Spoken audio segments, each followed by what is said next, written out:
Hi guys, start करते हैं class third. यहाँ पर हम बता रहे थे कि स्टेप अप ट्रांसफार्मर और स्टेप डाउन ट्रांसफार्मर। इसमें क्या होता है कि ये करंट यहाँ पर इट इंक्रीजेज वोल्टेज, ये डिक्रीजेज करंट। यहाँ पर वोल्टेज क्या इंक्रीज हो जाएगा, 11 kV का है तो यहाँ 220 वोल्टेज हो गया, लेकिन करंट यहाँ पर कम हो जाएगा।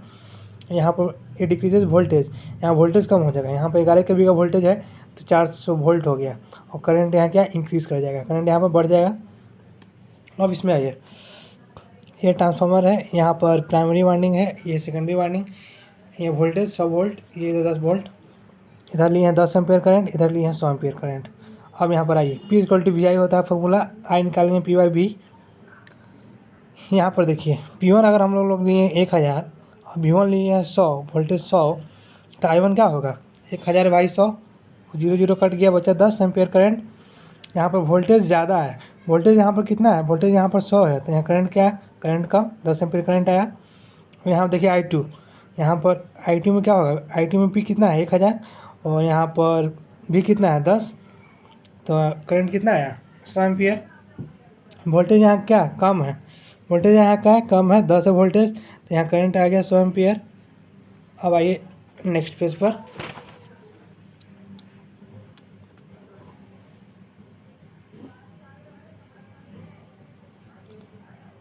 वोल्टेज 100V से 10V हो गया, तो करंट 10 एम्पेयर से 100 एम्पेयर हो गया।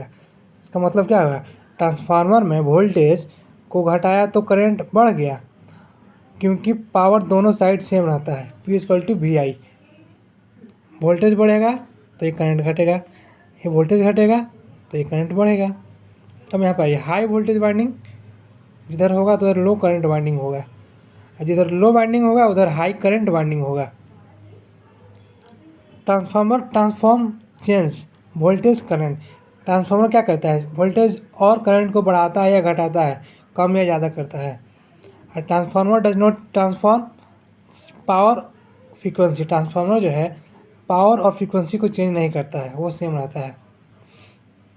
यहाँ पर transformer is static device which transfer power from one circuit to other circuit without changing the frequency. Transformer एक ऐसा स्टैटिक डिवाइस है जो कि पावर को ट्रांसफ़र करता है, which transfer power from one circuit to other circuit, या power को ट्रांसफ़र करता है वन सर्किट से अदर सर्किट में without changing the frequency, frequency को बिना चेंज किए हुए।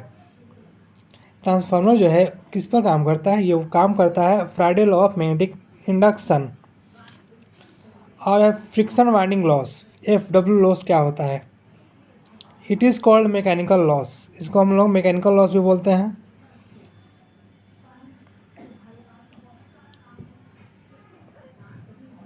Friction winding loss is directly proportional to speed का square. Friction winding loss is zero in transformer, friction winding loss transformer में क्या होता है, जीरो होता है, because there is no moving part, rotating part in transformer, क्योंकि transformer में कोई भी घूमने वाला पार्ट नहीं होता है, इसलिए यहाँ पर फ्रिक्शन वाइंडिंग लॉस जीरो होता है।